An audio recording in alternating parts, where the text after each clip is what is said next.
In this tutorial, we're going to create a Doodly invitation for back to school night. So I thought it might be fun to go over how to make a video invitation for back to school night. Now the video doesn't need to be long or complicated. In fact, it should be short and sweet. You can share it on your school's website, in a newsletter or email message, or on the school's social media pages. You can also upload it to YouTube and then create and send a flyer home with the kids, with the flyer containing a QR code that the parents can then scan to view the video. Of course, you're going to need the basic details to include. So here's my sample script. Just kind of covers an introduction, what's going to happen, when it's going to be, and so on. Before we start, think about the types of images to include. Since mine will have a presentation at the beginning, I might want to include some graphics that depict that. Maybe a board with the text that introduces the presentation. I might even want to upload some photos of the school, or if I'm the teacher that's sending the invitation, maybe a map to my classroom would be helpful.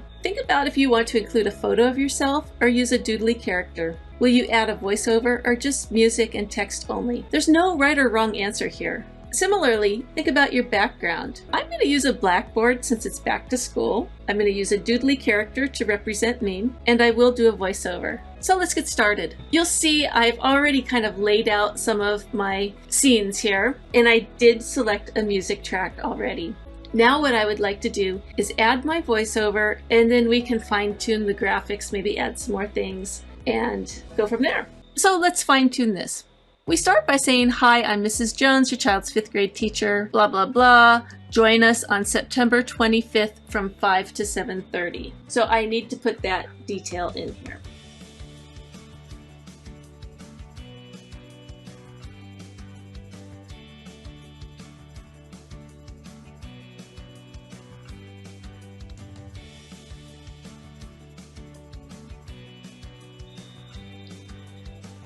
Before we go any further, let's go ahead and see how our timing is going to work out on this. I already am guessing it's probably going to be on too long, so I'm going to just shorten her for the moment. And this pencil doesn't need to take that long to draw. Right now, my music is at 100%. I'm going to turn it down because I am adding a voiceover. So 14% might be about right. I'm going to go down here to the microphone and I'm going to click this plus sign. When I'm ready, I'm going to click the red button and start my voiceover. Here we go. Hi, I'm Mrs. Jones, your child's 5th grade teacher. So my music is a little too short compared to my audio, so I'm just going to drag it over. And you'll see what I had done originally with this music is I had a long track and I just kind of shortened the beginning. So now I'm just going to add some of that back. If I right click here, I can fade it in so it fades in nicely, and no one necessarily needs to know that I'm starting in the middle of a song. Similarly, I had a pause. I had a 2-second pause before I began speaking, as you'll see with these little sound waves. So I'm going to just drag over here, tighten that up a bit, and then slide my audio over. So now I'm going to start talking right away. I think I want the name, Mrs. Jones, to come on before back to school night. It'll just line up with what I'm saying just a little bit better. Now, September 25th, I don't start talking about September 25th for a little bit longer, so I want to delay this. And the way you do a delay is you click the item, and right here where it says delay, it's by default, it's a 0 second. Well, we're going to change that. We're going to say 5 seconds. I do think that I want Mrs. Jones to come on before I draw it. And that doesn't affect my timing at all, so that should be fine.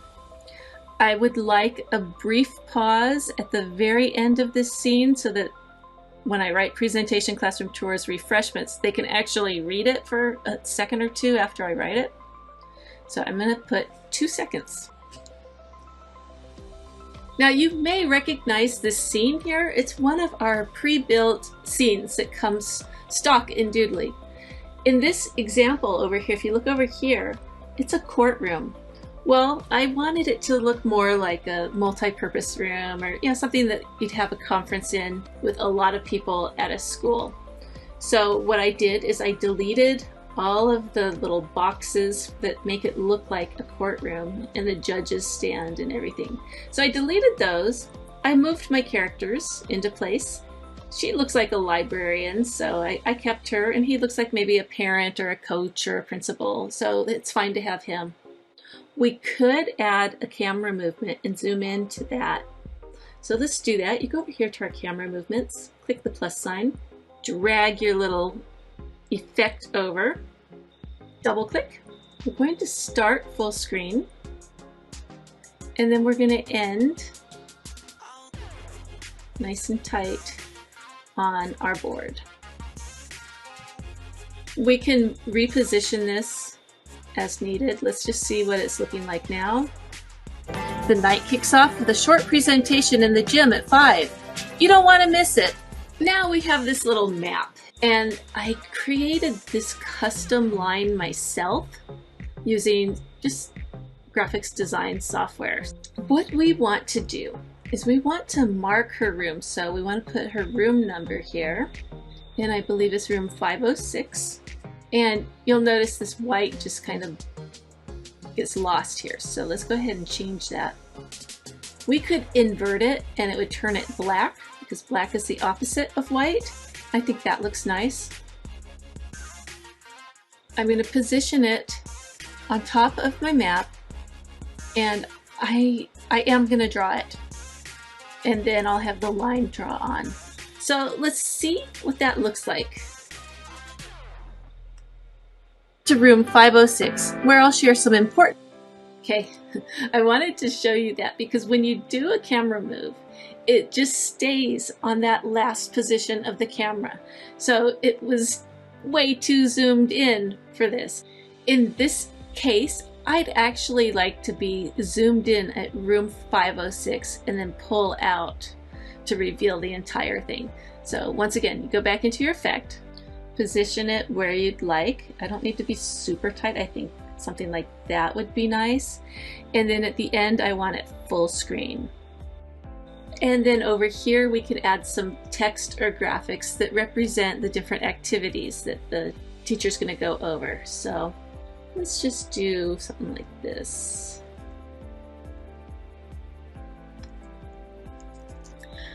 Okay, this is looking nice, but I notice it's off-centered quite a bit. So what I'm going to do is I'm going to click Command A or Control A if you're on Windows.